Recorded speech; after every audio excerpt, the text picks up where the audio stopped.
इतना अच्छा पर्सनालिटी बा, देखने में खूबसूरत बाटे। रउआ के बोल कर सब दीवाना है, पूरा यूपी बिहार हर जगह। काहे रउआ हीरोइन ना बनना चाहता? जब भी आपके हीरोइन के बात कहे जाला रउआ के कि हीरोइन के लिए कहे जाता रउआ तुरंत मना कर देनी कि ना हीरोइन ना बनेगा। तो ऐसा का दिक्कत है रउआ कि हीरोइन काहे ना बनता नहीं? बात यह है कि हीरोइन हम ए लिए ना बनल चाहेला कि सबसे पहली बात हम शादीशुदा बाटी, और दूसरी बात हमारे एगो लड़की भी है 3 साल के, जना के नाम छन है। पूरा दुनिया जानेला कि हमारे एगो बेटी भी है। और हीरोइन के बहुत ऐसा काम होला जो हम ना कर पाई। पहला बात तो हम शॉर्ट छोटहन कपड़ा ना पहनब, बेड सीन, हॉट सीन, ये चिपकी चिपका वाला चुम्मी चाटी वाला हमरा पसंद ना है। तो हम ऐसे हीरोइन के रोल से एकदम बाइकाट कर देनी। हीरोइन का रोल ना चाहिए। सबसे पहले तो आपकी जवाब हम ये चीज के देना चाहता नहीं कि जो आप कहनी है कि हम शादीशुदा बानी, तो बहुत सारा हीरोइन बाटी जो हमारे भोजपुरी में काम करी ना लोग शादीशुदा बानी। अब सबका नाम बताओ तो ठीक नाम लगता, तो वो लोग शादीशुदा बानी करे बावजूद भी काम करते बानी। पहले से सब काम करते हैं ना पहले से का बाद में शादी भी करें, कुछ लोग शादीशुदा होकर भी काम करें। जैसे जब भी आँख खुल तब सवेरा होगा लोग कहावत ये बात सही है, लेकिन हमके खुद ना पसंद है हीरोइन के रोल।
पता भी होई बहुत सारे लोग शादीशुदा बानी। चलिए छोड़ी, अगर रउआ के ना पसंद बा शादी के बाद अगर कहे। और रहल बात की छोट कपड़ा और अश्लीलता, यानी चुम्मी चाटी छोट कपड़ा, तो ऐसा बहुत सारी बात है जो रउआ अपने जबान से भी कह देनी, तो ओमे भी तो अश्लीलता देखे के मिलेला, सुने के मिलेला। कुछ लोग पर्दा पे दिखावे ना, कुछ लोग सुनावे ना। जी बात सही तो है। बहुत सारी बात ऐसा रउआ भी बोल देनी यानी अश्लीलता है, शब्द में देखिए देखावला में सुनौला में बहुत अंतर होला, जमीन और आसमान के अंतर होला। हमके जितना बोले के रहेला उतना मुंह से बोल देला। कहल जाला ना देहाती भाषा में, मुंह का फटफट ठीक, तन का फटफट ना ठीक, ठीक ना। तो ए लिए हम मुंह से जो भी आवेला बोल देनी। बट अगर कोनो हमके ऐसा रोल मिल जाए कि चलो तो के हई ना पैसा दे तो के हई रोल मिली हो रोल मिली, तो हमके ना ई सब, हमके बस जोना रोल खातिर हम बनल बानी एदे बस भाभी माँ और यही सब। जैसे भौजी हम लोग बतावा चाहता रहे कि आज के कुछ साल पहले जब भोजपुरी हमारा एकदम दब चुकल रहल, उस समय रवा के पता है कि बिरहा बहुत ज्यादा चल रहल। बिरहा हाँ। तो जौन भी कहानी रियल कहानी होत रहल, ओके बिरहा गायक लोग इतना अच्छा से दर्शावत रहन अपने शब्द द्वारा। अभी भी बाटल, अभी भी बाटल। सुनने के बाद लगत रहे कि बिरहा चलता, लेकिन साक्षात आंख से दिखत बा। पूरे कहानी के सुन के अगर वीर रस के रहता अंदर से पूरा एकदम उत्तेजना जाग जाए, अगर कोनो इमोशनल रहता आदमी रोवे लगत रहन। तो शब्द और दिखावा में बहुत अंतर हमरे हिसाब से ना होला। दर्शक लोग जाना उनके का दिक्कत होई। जौन चीज पर्दा पर दिखावा जाला अगर अच्छा कहे वाला बात, तो शब्द द्वारा भी वो चीज के दर्शा देला। तो जाहिर सी बात है कि जौन अश्लीलता दिखावा जाता अगर उनके शब्द द्वारा भी लोग पेश करी ना, तो सेम कोनो अंतर तो नहीं दोनों में हमें दिखा था ना वो बहुत अंतर बा। काहे कि पहले हम बहुत सभ्यता से वीडियो बनावत रहनी, बहुत ज्यादा सभ्यता से, यहाँ तक कि हम कभी लाइव कैमरा से वीडियो ना बना पाई, हम बोलत में झिझकत रहली, ना बोली।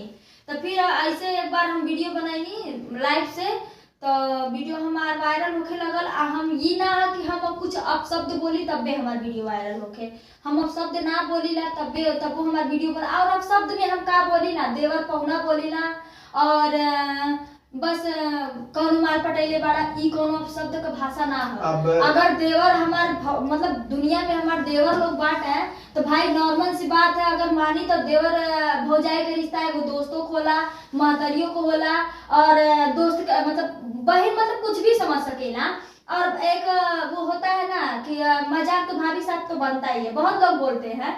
तो हम भी इसीलिए मतलब थोड़ा बहुत पहले बोलते थे। तो जैसे एक बार मेरा एमएनजी था, वहां पे बहुत लोग मतलब मुझे पता ही नहीं था कि देवर पहुना, तो मैं बोल दी थी, बट मुझे उसका वो जो होता है ना आंसर नहीं पता था कि उसका मतलब क्या होता है। कई लोगों ने मुझसे कमेंट में पूछा कि भाभी आप, जैसे गांव में लोग, मेरी भी भाभी होती हैं, मेरे गांव में मेरी भाभी जो है वो कितना लोग मेरे भाई लोग को ऐसे देवर पौना लोग पहले से बोल बोल के करती थी।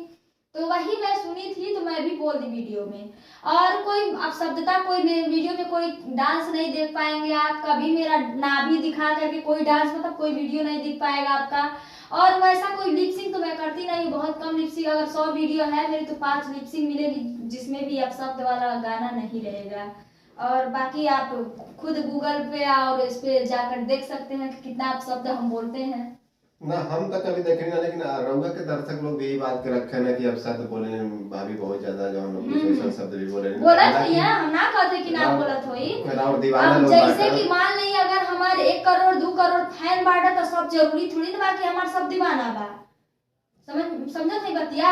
अब वो लोग सोचा है कि हमन के दिन रात इतना मेहनत कई के एक बहन के प्रणाम करी वायरल नहीं होता है ना।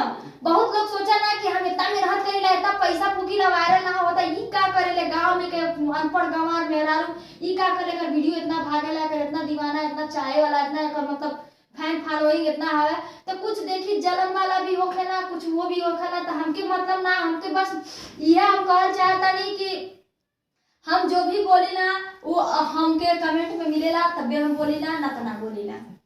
तो अभी तक तो सुने की यो भी आता कि राउर वेलकम फिल्म सिटी वर्ल्ड जो चैनल है, जो कंपनी है, वो राउर खुद का कंपनी बा, राउर अपने लोग का कंपनी बा। और अभी तक आप केहू के साथ कोनो वीडियो ना केले बाटी, लेकिन वहां से पता चलता कि